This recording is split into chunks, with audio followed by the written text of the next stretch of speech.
citizens. She would have said, I believe in the true God of Israel, that He is powerful and that He's going to destroy us, but I'm not about to hide you. You guys are on your own. That would have been faith without actions, wouldn't we? We never would have known if Rahab was saved. But how do we know she's saved? How do we know that she put her trust in the one true God? Because her works manifested that. Hebrews says the same thing about her in the book of Hebrews. And so here's Rahab. Now, what is the point of using Rahab as an example? She's an obscure example. Abraham's a well-known example. As a matter of fact, think of their contrast. You have a man and a woman, which in that society there was a big difference. You have a prominent man, Abraham, who takes up a great deal of the book of Genesis and mentioned, of course, throughout the Bible. And you have Rahab, who's only mentioned in an obscure passage that, a lot of us don't know the contents of that. That Abraham had a great reputation. He's called the father of the faithful. You know how everybody remembers Rahab? Yeah, the girl on the corner. Okay? Bad reputation. Good reputation, bad reputation. Man, woman, father of the faithful, woman who's despised.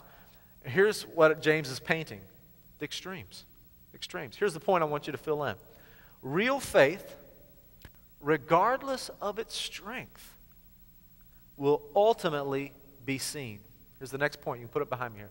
Real faith, regardless of its strength, will ultimately be seen. See, here's the point. If you are a true believer in Jesus Christ, you have been justified by God because you believed. Just like Abraham, just like every child of God before you. You only get there one way, believing. But no matter how strong you are, no matter what your background is, no matter how long you've been in the faith, it took Abraham 24 years for this complete manifestation. No matter how long you've been in the faith, that ultimately and somehow in some way it should be seen and manifested before us. You should be proven to be a person of faith. It should come out. And the point is, no matter how weak you are, that it should ultimately be seen. Everyone who's been justified by God will be justified also before men at some point and in some way. Now the capstone verse in verse 26, where we'll draw in some of our application. As the body without the spirit is dead, so faith without deeds is dead. If you say you have faith, but there's nothing demonstrating that, you're like a beautiful embalmed corpse. Looks good. It's not going to do anything. A couple of thoughts here for us. The first thing, and this should be a very obvious application. Paul says this as well in 1 Corinthians. He says we ought to examine ourselves.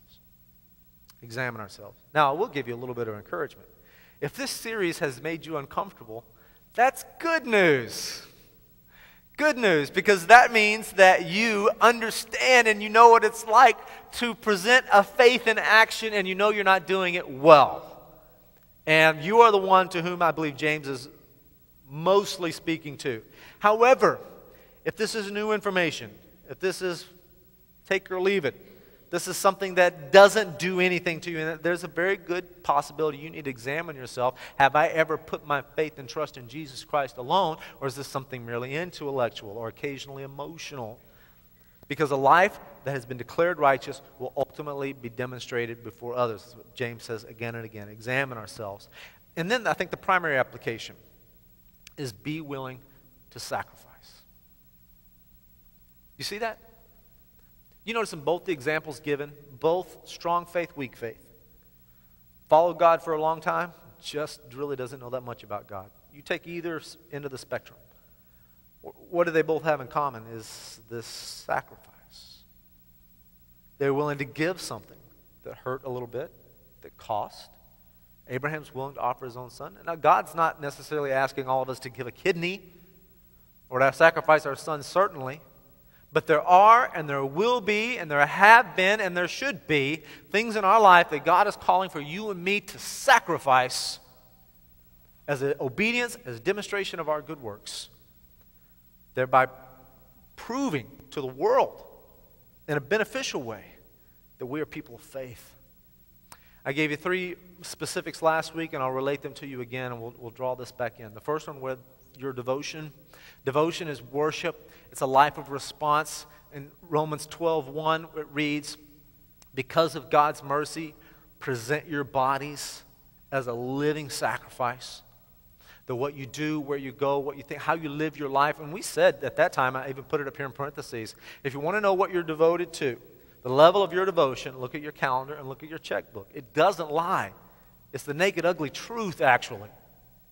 You look through your calendar, how much is going into others? How much is going in the ministry? How much is involved in the gospel? How much am I giving of my resources? How much am I giving of my time? How much of even my thoughts? I mean, even thinking about what it's like to help and to serve and to further the kingdom in any way and any means possible. And we look at that and say, we're not very devoted. We can come here, we can sit in a room, we can sing the songs, we can raise our hands, we can turn the pages, and our lives are ineffective.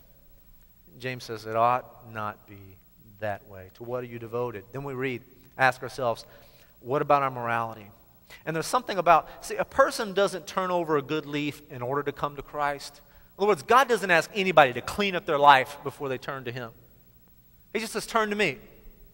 And then over time, those things are cleaned up. I mean, how many of you, there were things that you were doing when you first came to Christ, and you didn't really have a problem with it, but over time you were like, maybe I shouldn't do that.